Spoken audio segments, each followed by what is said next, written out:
Tahu gak sih, Tuhan itu punya hobi yang aneh. Hobinya apa? Orang-orang bodoh dipakai Tuhan untuk mempermalukan orang-orang yang pintar.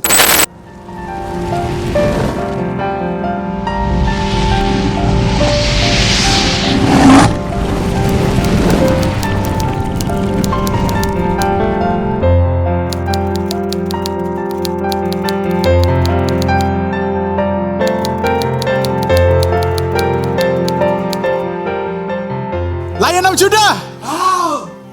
Tahu gak sih, Tuhan itu punya hobi yang aneh. Hobinya apa? Dia suka menggunakan orang-orang yang dianggap rendah, dianggap hina, dianggap tidak pintar bagi dunia. Tetapi dia gunakan orang-orang yang seperti itu untuk mempermalukan orang-orang yang pintar. Karena apa? Mungkin orang yang bodoh bagi dunia, mungkin orang yang dianggap tidak masuk dalam hitungan, tapi justru orang-orang itu bila roh Tuhan ada, bila Tuhan mengurapi, itu dahsyatnya luar biasa guys. Contohnya di kisah Gideon, Hakim-Hakim 7, nanti kalian bisa baca sendiri. Waktu itu Israel diserang, kemudian Tuhan memilih Gideon sebagai seorang pahlawan. Nah, pada waktu itu dia mencari pasukan untuk berperang. Nah, singkat cerita Tuhan bilang sama Gideon, terlalu banyak itu pasukanmu. Kamu harus saring dan 2 kali penyaringan. Yang terakhir kita tahu sisanya tinggal 300 orang. Nah, yang jadi masalah ini gimana kita tahu kalau yang dipilih itu adalah orang-orang yang gak jelas. Nah, ini begini. Kita buka di Hakim-Hakim 7 ayat yang ke-6. Jumlah orang yang menghirup dengan membawa tangannya ke mulutnya ada 300 orang.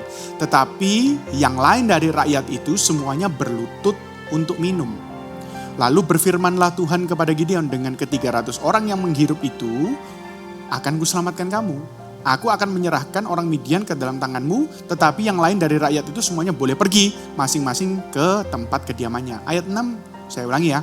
Jumlah orang yang menghirup dengan membawa tangannya ke mulutnya ada 300 orang.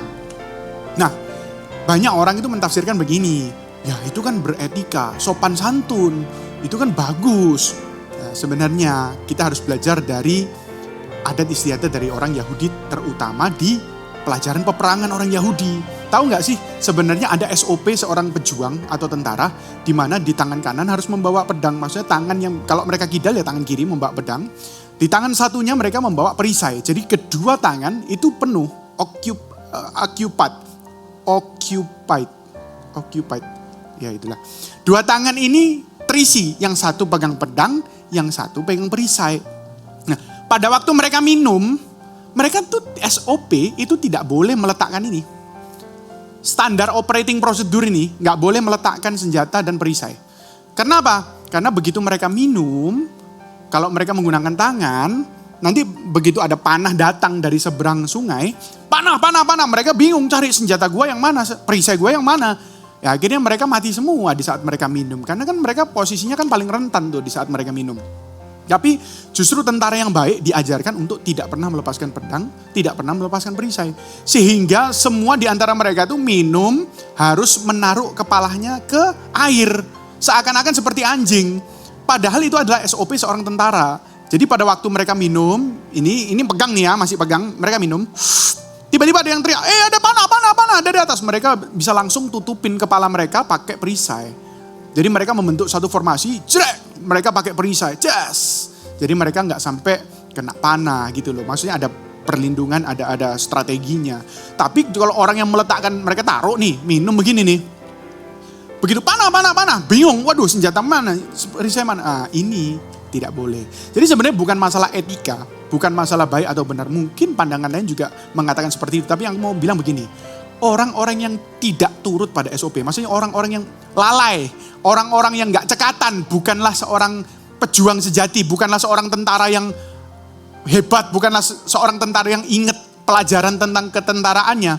Justru dengan 300 orang ini Tuhan bisa memenangkan peperangan bagi Israel. Dengan tentara-tentara yang paling goblok, dengan tentara-tentara yang lupa cara minum, bayangkan cara minum aja lupa. SOP untuk minum aja lupa. Mereka letakkan senjata dan perisai, mereka minum. Nah, orang-orang bodoh dipakai Tuhan untuk mempermalukan orang-orang yang pintar. Hari ini kalau kalian merasa bodoh, kalian merasa nggak masuk hitungan, wah percayalah Tuhan itu paling senang pakai kamu. Satu yang harus kita punya, kerendahan hati, sehingga kalau kita berhasil dalam segala sesuatu kita sadar bahwa itu bukan kita, itu Tuhan. Itu aja.